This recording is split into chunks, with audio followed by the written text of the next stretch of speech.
Good evening, ladies and gentlemen. And first, I'd like to start by saying I'm sorry I can't be with you tonight, but I'm very proud of all of you and your accomplishment and your graduation and your leadership conference, and I wish that all the best in your future endeavors. I'd like to take the next few moments and kind of discuss some motivational thoughts and ideas with you as I'm reporting in from, I feel like one of those embedded um, photographers or journalists out from the theater, which we call the war area. But I am reporting to you from, or contacting you from Whiting Field down out of Pensacola, Florida. So I wish again that I could be there, but I hope that a few moments of imparting some thoughts and ideas might be of assistance to you. So first of all, I know that you've been through some extensive training getting you ready for your future endeavors. I know you've been through team building and leadership and Myers-Briggs and things that you probably wonder, to what degree will these things really matter in the bigger picture of things? Well, as according to Zig Ziglar, who might know is a very great motivational speaker, he says that some people believe that motivation doesn't stick. But you know what? It's like a shower. We need one every day anyway. So literally, motivation is something that is a perpetual process. And we look within ourselves, we look to others, we look to thoughts and ideas as to where we might get our motivation from. As you are going to be leaders in your lives, and many of you are probably in those capacities already, one of the successes of leadership is the fact that it's never are you finished learning, are you finished developing, are you finished growing. It's a perpetuum of growth and development throughout life. And paying attention so often to the smallest of things. Let me give you an example of something I learned that happened here on the base yesterday morning. It's very cold and windy down here and rainy for this area of the country out by Pensacola, Florida. And as thousands of troops were reporting into the base yesterday, and government workers and family members and those that have been through the process of being um, evacuated out of Japan, et cetera, the commanding officer of this base stood out there in those conditions to welcome each and every car as they pulled into base yesterday, and to say a few words to them and to thank them for their service, to thank them for supporting their active duty members, to thank them for whatever, just to say hello. And though that might not sound like a very significant thing, in all the years that I have been working with the military, and worked for the military, and worked around the military, and we are a military family ourselves, I've never seen that. And little does this commanding officer know what a legacy that he just created, how perpetual that message that he sent, that he cared enough to stand out there yesterday and to say hello to each and every person. That in itself is the smallest, again, of gestures, and yet it resounds and will resound for a very long period of time. And that is what leadership is about. I like to give you an example about a time that I worked for a wonderful, wonderful military, or a Marine Corps officer at Marine Corps headquarters, and I was a program director. And he would come every night before he would say goodnight to me to pat me on the shoulder and to say thank you. Thank you for taking care of our Marines today. Thank you for serving our country in the way that you serve us.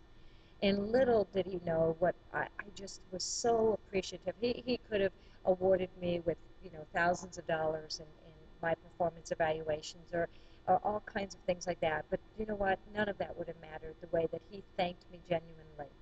And about 4 or 5 different occasions, after he had left the building in rainstorms, I mean really driving rain, and he got up all the way to his car apparently, which was parked some distance from the building, did he realize that he had not thanked me that particular day. And he came back all the way into the building up on the 4th floor and to thank me and say he was so sorry that he had left the building without thanking me for, again, taking care of our Marines today. Well, I don't know if you know the little side to that, but a Marine who's in his camis, as you might know them to be called, but he cannot wear, or she cannot wear or use an umbrella unless they're in their dress uniform. So he was absolutely drenched on each one of these occasions. And I looked at him and I said, you know, sir, it would be my honor if I had the opportunity to serve for you literally in battle and to make that kind of difference. Whatever I could do, I would go to battle for you. Because little did he know that just the appreciation that he extended to me was just so tremendously a great motivation for me. But I would have taken care of the troops anyway. I was obviously self-motivated to do that. The thing about motivation is we all have our ways, we all have our means, what means something to us. But as leaders, it's very important for all of you to understand what motivates your people, what motivates your staff, your coworkers, even your bosses, and what motivates yourself. It's not all about money. You know, there's many surveys that come out to say that money is not the number one thing. It's actually oftentimes empowerment, people being empowered to do their jobs, to not be micromanaged, to not have somebody constantly telling them what to do, but to allow them to just do as they have been trained and taught and to be able to get the job done. Oftentimes it's respect, earning respect, giving respect, because respect is a two-way street. It's not just a one-way street. In order to earn respect, you have to give respect, and that is to everybody in the organization or to whom you work with. Integrity, obviously, is paramount to strong leadership. There's so many facets, whether it's leading by example, whether it's being willing to roll up your sleeves and get in there and do the same kind of work that any of your staff or coworkers, et cetera, do, and never to feel that you're above people, that you can't do that kind of thing as well as them. Those are the paramount of success in leadership. So often we realize or we think, for example, that leadership is something that is just, making sure that people get their job done. Leadership means bringing people to change, developing people, developing the organization, wanting people to reach beyond where they currently are today, giving them the vision for the growth of the organization, all of those kind of things. It's not staying stagnant. It's not saying, well, let's keep on doing doing things the way we've been doing. That isn't true leadership. That's management. Big difference between management and leadership, as I'm sure you have all been taught in your training throughout this last number of months. Something else that I understand that you spent a good number of hours in focusing on is team building, and that is such a huge, huge, important element to the success of leadership. I teach team building, leadership, all of these things, Myers-Briggs, all over the world. And one of the things that we talk about in team building that I always focus on is team building is not a one-time, okay, we got together, we did a kumbaya moment, we had a great time, and now we're all good. No, team building is a day-to-day event where you're constantly building, you're constantly being in touch with the organization, with the employees, with the team, etc., and seeing, how can you continue to motivate them? And is it just about maybe stopping on the way in one morning and getting donuts, or is it just that, brewing a cup of a special kind of coffee in the morning instead of just the regular kind that's in the coffee mess, or just like I said, it's oftentimes the littlest things that make the biggest difference. But please recognize always that team building is a perpetual thing. It is not just a functional thing of we do it once a year, things to that nature. And it's constantly being in tune with what basically how people are getting along and what needs a little bit of tweaking and who needs a little bit of help in this assistance and what have you. And just looking at the big organization of morale and how are people doing in that. And so many people in today's organizations have to do more with less. How can you continue to get them anxious and invigorated and inspired to continue to want to come to work every day and give their 100% and to constantly want to make a positive difference? So often there's studies constantly for all kinds of things. And one of the major studies that comes out every year is by Department of Labor to show, what motivates the American worker. And you know what? Number one, money is not on that top list, as I mentioned earlier. I mean, it's a constant thing of many, many things, of being recognized, of being appreciated. I've talked about respect, I've talked about integrity, but just to, I've talked about the boss giving the appreciation to me and what a big difference that is. So please always look back and recognize to yourself that it's not always big ways, it's the smallest of ways. And so, again, the perpetual motion of growing in your leadership. You also, I understand, went through Myers-Briggs. And Myers-Briggs, I hope you had a lot of fun with it. I have a blast teaching that. I teach that all over for companies, for major organizations, for the government, for the military.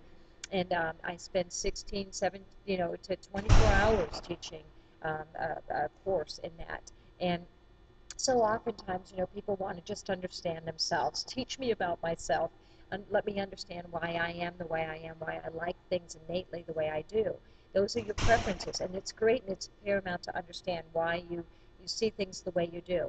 But also, I hope that you always recognize to take that beyond self and to then apply that to others. If you've ever studied Dr. Stephen Covey of Seven Habits of Highly Effective People, he always understands to seek to be understood, first understand. And it means understand others before you try to understand, yourself. Because when you're trying to bring people to change, when you're trying to get people to see your way of thinking, you really need to come at it from their venue of how they see things, of how they make their decisions, how they get motivated. If you're just trying to push it from your perspective, then that's usually you're barking up the wrong tree. So one of the things is, for example, if you have somebody that you're trying to, convince somebody to spend money on something, on a project, or on buying something to improve the office operations or whatever. And if they're a sensing person, and this is, you remember from Myers-Briggs, this is how they take in their decision, or they take in their information. If they're a sensing person, then you have to take it to them in writing. You have to spell it out. You have to show them the plan. You have to show them the details. You have to give them any kind of, written formulation of anything for them to understand and digest, because a sensing person likes to see it, smell it, hear it, taste it, and feel it. It's using the 5 senses. Otherwise, they don't get it. They don't get it. And usually a sensing person is not a big person looking for a lot of change. They like routine, they like regimentation, they like things the way they've been done so often. But an intuitive person, if you're an intuitive person, that N on the Myers-Briggs, that means you're a visionary. That means you're forward thinking. Is that you're very creative. You don't necessarily like things in writing. You have the ideas. They're constantly going off in your mind. They're constantly developing. And so therefore, bottom line is your idea is you believe is everybody should understand the way you're verbally trying to get this across, because that's where it all is. It's right up here in your head. But if it's a sensing person that you're trying to convince of something, unless you do it their way, unless you put it in writing, even though that's foreign for you, it doesn't feel good to have to put all the details down in writing. You just want them to feel the passion of it, is that they're not going to buy into you unless you play it their way. So that's really the essence of Myers-Briggs.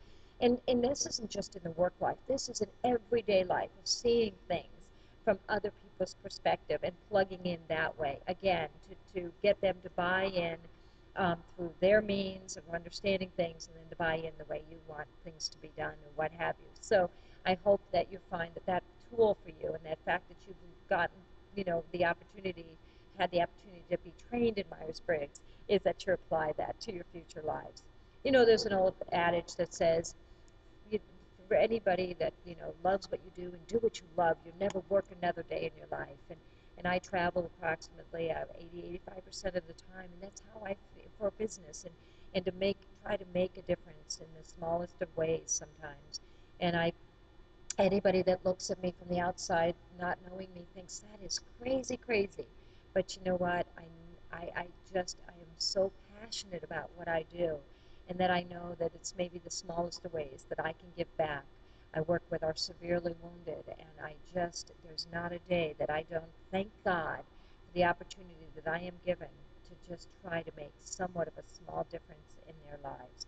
It's not about any other factor but just trying to make a difference. So I wish you all the very, very best in anything that you have planned or all your future endeavors. And God bless you, and may God keep you safe. Good night.